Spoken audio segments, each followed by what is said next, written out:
कोल्हापूरमध्ये शरद पवारांची पत्रकार परिषद सुरू आहे. आपण थेट जाऊया. राष्ट्र पातळीवर एकत्र आणण्याचा विचार मी कधीच मांडला नाही.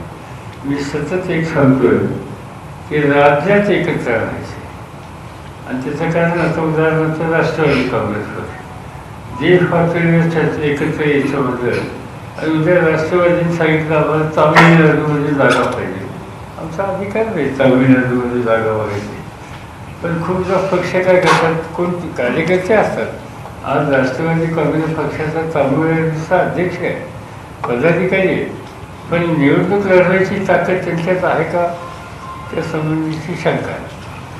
पण आम्ही काय म्हणू की आपण सगळेजण एकत्र बसत आम्हाला एक जागा द्या, आणि अशाने शेवटी यश कधी मिळत नसतं. म्हणून माझा आग्रह होता की ज्या राज्यात जो पक्ष शक्तिशाली आहे त्या पक्षाला महत्त्वाचं स्थान द्यावं, आणि बाकीच्यांनी दुय्यम स्थान देऊन जागांचं वाटप राज्यापुरतं करावं. आणि जो युपीचा प्रश्न आहे हा, त्याच्यामध्ये त्याची नक्की चर्चा काय झाली मला माहिती नाही, पण त्यांनी काही जागा सोडलेल्या आहेत असं दिसतंय. तेव्हा आणखी कदाचित ते 206 होतील किंवा काहीतरी होतील, आणि यामधनं तिथलंही चित्र फार बिघडेल असं मला वाटत नाही. नुकत्याच झालेल्या 5 राज्याच्या निवडणुकामध्ये आपण या गेल्या वेळी याच ठिकाणी सांगितलं होतं की वेगळा निकाल पाहायला मिळेल, तो मिळाला. कशा गेल्या 5 राज्यात निवडणुका झाल्या त्यावेळी वेगळा निकाल बघायला मिळेल असं आपण सांगितलं, तसा तो मिळालेला आहे. पण 3 राज्यात तर तुम्ही 40 राज्यात पाहिलं ना. हो, आता पुढे तुम्हाला काय वाटतं की ओव्हरऑल देशात मला असं आहे की लोकांच्यात बदल करावा ही भावना आहे. लोक अस्वस्थ आहेत, आणि तुम्ही बघितलं तर गेले 18 दिवसात किंवा 15 दिवसात एकदम मोदी सरकार हे नवीन नवीन निर्णय घ्यायला लागले, आणि जे 5.5 वर्षात निर्णय घेतले नाही ते आत्ताच घ्यायला का निघाले. त्याचं कारण सरळ आहे की ज्यांनी 5.5 वर्षात लोकांना दिलेली आश्वासनं पार पाडली नाही, त्याची जी प्रतिक्रिया मध्य प्रदेश, राजस्थान, छत्तीसगड या राज्यात व्यक्त झाली, त्याच्यातून काहीतरी धडा शिकलेले दिसत आहेत. आणि त्यासह पण आत्ता कसले नवीन निर्णय घेणं याचा अर्थ लोक असं मानतात की हे चुनावी जुळलं आहे, इलेक्शनच्यासाठी करतात, आणि त्यामुळं इलेक्शनच्या ऐन तोंडावरचे निकाल याच्यावर लोकांचा विश्वास बसत नाही. 10% सवर्णांना आरक्षण देण्याचा जो निर्णय घेतला तो पण जुमला असं की तो म्हणजे असं की 10% संबंधीचे 2 प्रश्न महत्त्वाचे आहेत. एक असं आहे की तो कुणासाठी घेतला, एक. नंबर 2, घेतलेला निर्णय घटनेच्या आणि कायद्याच्या कसोटीला टिकेल का नाही.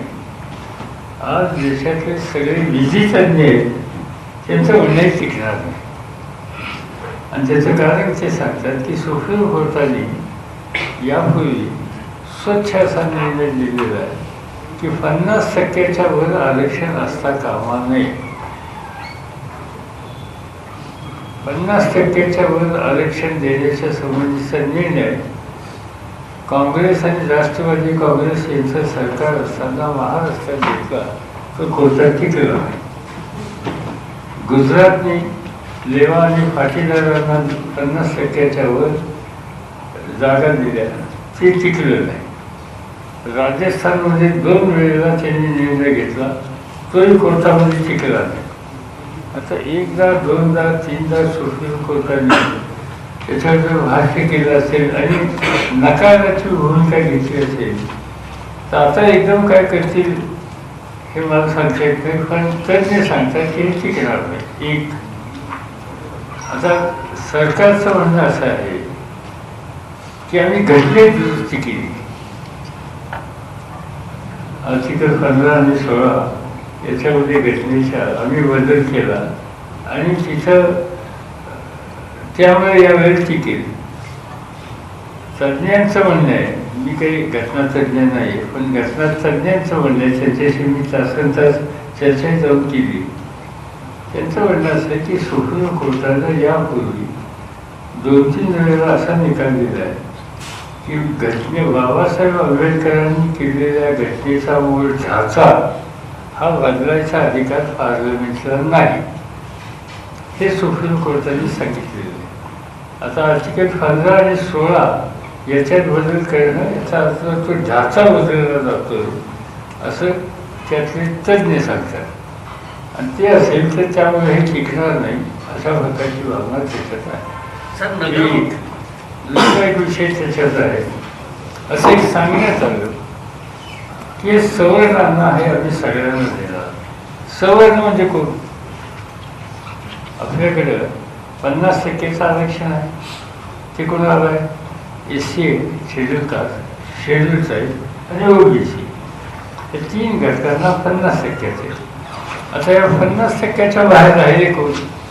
लिंगायत असतील, ब्राह्मण असतील, मराठा असतील, आणखीन कोण कोण असे या सगळ्या घटकांचा असेल.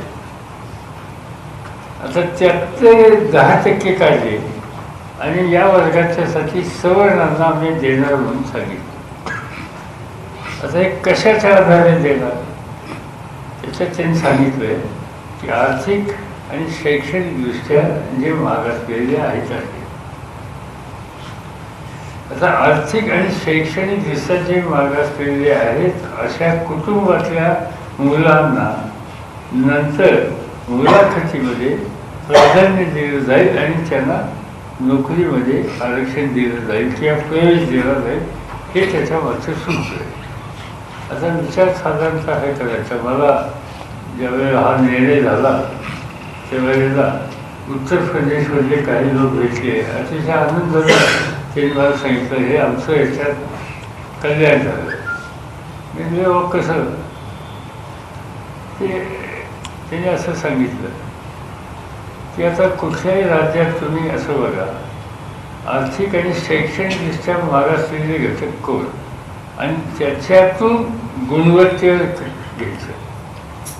आता आज चंदगड तालुक्यातल्या एका खेड्यातल्या शाळेत जिल्हा परिषदेचा शिकणारा मुलगा, तो उद्या आर्थिकदृष्ट्या मागासलेला असेल, शैक्षणिकदृष्ट्या मागासलेला असेल आणि तो मुलाखतीला गेला आणि कोल्हापुरातला किंवा पुणे शहरातला एका त्यातल्या त्यात सवर्णातल्या वरच्या कुटुंबातला मुलगा, गरीब, तोही काही श्रीमंत नाही, गरीब, तो त्या ठिकाणी गेला तर दोघांच्यात निवड कशाची होईल? त्याच्यात असं बोललं जातं की चंदगड तालुक्यातल्या खेड्यातला त्या मुलाच्या घरातले संस्कार, घरातलं वातावरण, हे वातावरण आणि त्या वातावरणात वाढलेला मुलगा आणि पुण्यामध्ये किंवा मुंबईमध्ये गरीब आणि आर्थिकदृष्ट्या कमी असलेला, कोणी प्राथमिक शिक्षक असेल, नगरपालिकेमध्ये कनिष्ठ कर्मचारी असेल, पण त्याचं घरातलं वातावरण हे चंदगडच्या त्या खेड्यातल्या मुलाच्या घरातल्या वातावरणापेक्षा वेगळं आहे. थोडं शिक्षित असं त्या घरातल्या लोकांचे, त्याची आई असेल, वडील असतील, वाचन असेल, समाजामध्ये त्यांना काही गोष्टी बघायला मिळत असतील आणि त्याचे संस्कार मुलाच्यावर होतात. तेव्हा तो मुलगा आणि हा चंदगडचा खेड्यातला मुलगा हे दोघे मुलाखतीला गेल्यावर निवड कोणाची होईल? शुद्ध भाषेमध्ये तिथं कोण बोलू शकेल? याचा जर विचार केला तर मला असे उत्तर प्रदेशचे लोक सांगत होते की आमचा म्हणजे काही ठराविक लोकांचा फायदा त्याच्यात आता होणार आहे. मोदी साहेबांनी आमचा रस्ता मोकळा केला, या आर्थिकदृष्ट्या गरिबीच्या नावाखाली बाकीचे लोक तसेच राहतील आणि जागा मोठ्या प्रमाणात आम्हाला मिळतील. आणि त्यामुळे 10% संबंधित सुद्धा एक लोकांच्या मनात शंका आहे आणि घटनात्मक टिकेल का नाही ही सुद्धा शंका आहे.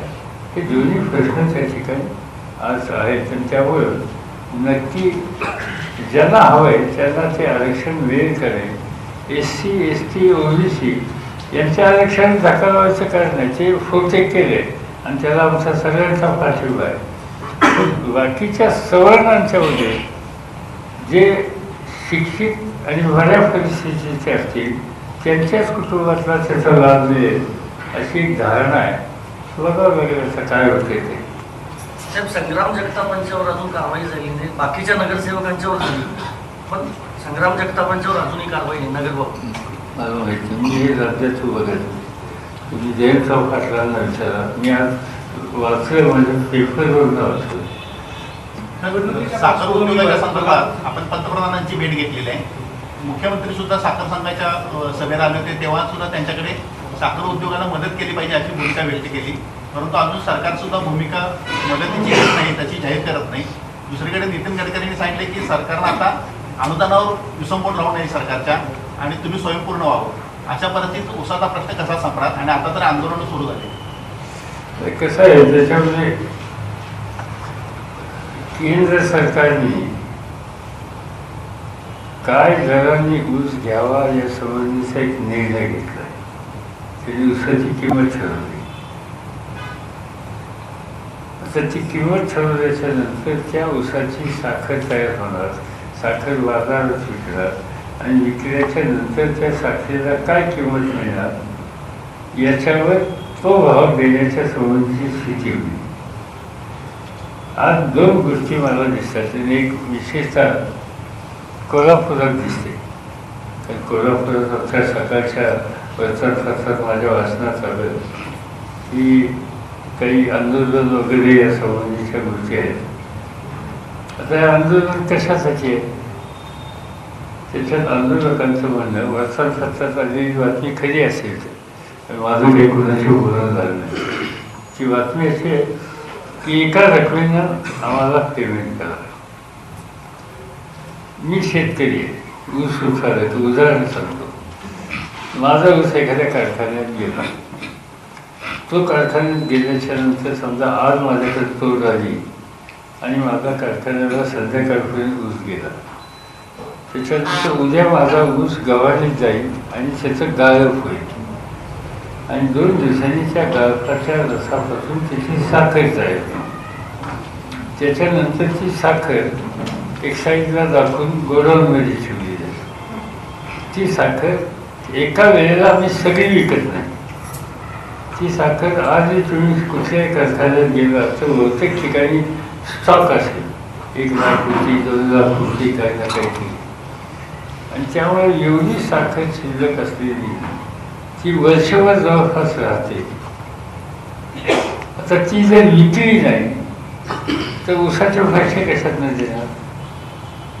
ऊसाचे पैसे माल विकला की लगेच साखर तयार होते, लगेच त्याचं विक्री होते, लगेच पैसे येतात अशी स्थिती नाही. पण मग आज किंमत द्या संबंध असेल तर ती किंमत द्यायला शेवटी बँकेच्याकडून कारखान्याला कर्ज काढावं लागेल. कर्ज मिळेल, पण ते कर्ज काढल्याच्या नंतर ते कर्ज कधी फेडता येईल? साखरेचा स्टॉक सगळा विकल्याच्या नंतर 1 वर्ष लागेल. काही वेळेस गेल्या वर्षीची साखर अद्याप शिल्लक आहे, 1.5 वर्षही लागतं, 2 वर्ष लागतं. ते 2 वर्षाचं आपण कर्ज घेतलं किंमत द्यायला, त्या कर्जाला 2 वर्षाचा किंवा 1 वर्षाला व्याज द्यावं लागेल. आणि मग ते व्याज देऊन घेतलेल्या कर्जाची रक्कम वसूल कशातनं करणार? ती शेवटी ऊसाच्या किमतीतनंच वसूल केली जाते आणि त्याचे झळ ही शेवटी ऊस उत्पादकाला बसणार आहे. पण कर्ज हा कारखाना परत करणार. कारखाना परत करणार म्हणजे ऊसाच्या साखरेच्या विक्रीतून आलेल्या पैशातून करणार. साखरेच्या विक्रीचा पैसा तिकडे गेल्याच्या नंतर तेवढी ऊसाची किंमत कमी होणार. आणि म्हणून कुठेही जगात असं होत नाही की आत्ता माल घ्या, लगेच विका आणि 100% पैसे द्या. पण काही जाणकारांनी त्या संबंधीची भूमिका या ठिकाणी घेतली. आम्ही लोक त्याच्याशी बोलणार आहोत, समजून घेणार. माझ्या